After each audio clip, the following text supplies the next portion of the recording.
Early in her career, Jewel Bigford, now a partner at Evercore Wealth Management, worked at a global bank in New York with a male colleague who was on his best behavior during the first half of the day, she said, but during and after lunch, his work ethic devolved.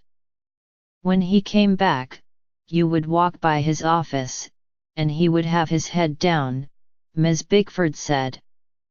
And you knew he had had quite a few drinks. At the end of the year, when bonuses were announced, a friend of Ms. Bigford's who worked in human resources told her how much that male colleague had received. It was many multiples of what I made, Ms. Bigford said.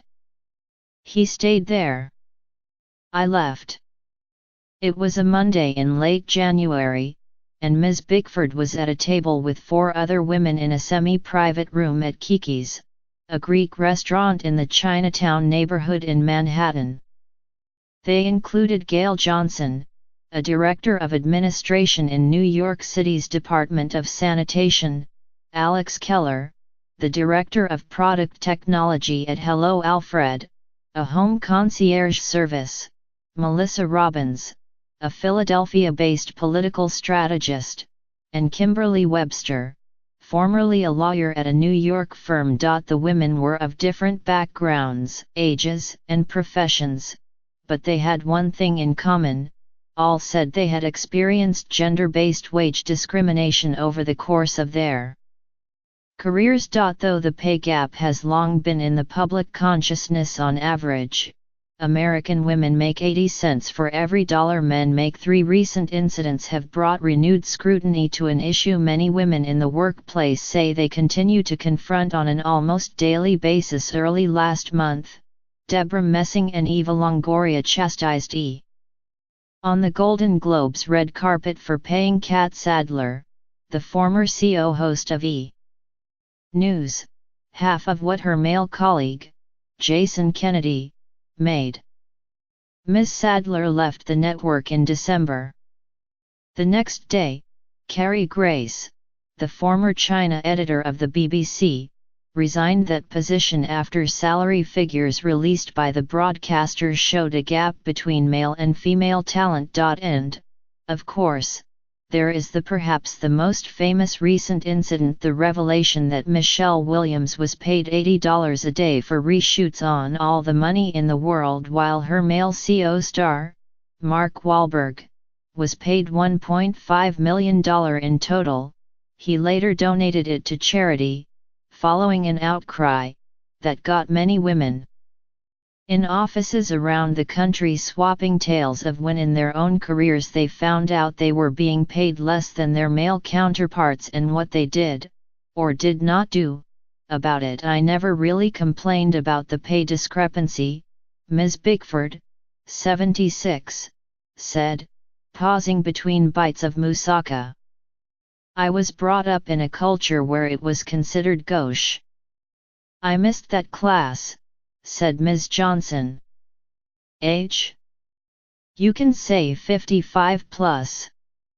Ms. Johnson, who was sitting diagonally across from Ms. Bigford, took a bite of her lamb chop. I've been doing this job for over 20 years, Ms. Johnson said. I started as a clerk and worked my way up. I've had 5 promotions. But my white male counterparts earn $25,000 to $30,000 more a year than I do. Ms. Johnson is one of 1,000 women on whose behalf a local union filed a complaint with the Equal Employment Opportunity Commission in 2013, claiming that the city paid women and minorities substantially less than their white male colleagues. In 2015, the EEOC ruled in favor of the women and recommended that the city negotiate a payout. The suggested starting point was $246 million. Though the city and the union came to a broad agreement last April, the details are still being worked out. To help the union build its case, Ms. Johnson spent years gathering information. And she was not shy about demanding her rights. Once, she said. She called a supervisor and asked why she was making less than a male counterpart. The answer, she said, he has a family to support. Ms. Johnson is a single mother of 3. Her experience is one example of what's called the motherhood penalty, a term for the economic and career setbacks women experience when they have children. Men's earnings went up by more than 6% when they had children, if they lived with them, and women's decreased 4% for each child they had, a study found. And research has shown that employers rate fathers as the most desirable employees. Ms. Keller, 35, is raising a 9-year-old son alone. I've made about 40% less than a colleague that's maybe only a tiny level above me, someone I didn't report to, Ms. Keller said. I've been in a situation where a male colleague was making 100% more. I almost died inside. Next to Ms. Keller was Ms. Robbins. The last campaign I was working on, I told my campaign manager, "We're going to lose if we do this your way," said Ms. Robbins, who declined to provide her age. 65% of my salary was cut. My leadership as a black woman meant nothing to them. Ms. Robbins described another job in sales where she asked for a raise, from $14 an hour, after bringing in a major client. According to Ms. Robbins, the company's owner refused. After quitting, Ms. Robbins said, a man was hired to replace her. His salary? More than twice as much. That was the most humiliating experience that I have ever had, she said. Sitting across from Ms. Robbins was Ms. Webster, 36, who says she left the law firm she was working for in 2016 after she wrote a letter to the partners suggesting that they were acting out unconscious bias.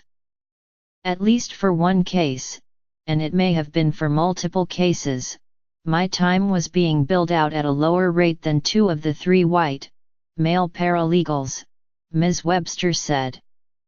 The very next business day, I got put on a performance improvement plan, she added. They were putting the paperwork in motion to either justify firing me or getting me to leave. Retaliatory practices toward employees who complain about discrimination are far from abnormal. The EEOC reported that 48.8% of the complaints filed by workers in 2017 contained an allegation of retaliation. Toward the end of the evening, entrees were forgotten and talk turned to the current moment and the future. I believe we're at a tipping point, Ms. Bickford said. The computer has really helped us disseminate information, and I think men are on notice now. Ms. Bickford and her colleagues in the business world have formed the Paradigm for Parity, which provides a 5-step plan for gender equality that they have persuaded dozens of corporate leaders to implement. Ms. Robbins was recently one of the speakers at the Women's March in Philadelphia and is working to help elect more female leaders. And Ms. Johnson plans to stick around in city administration and in the union as long as she can. We have to look out for the ones who follow behind us, Ms. Johnson said. There are more battles to be fought. Everyone deserves a chance.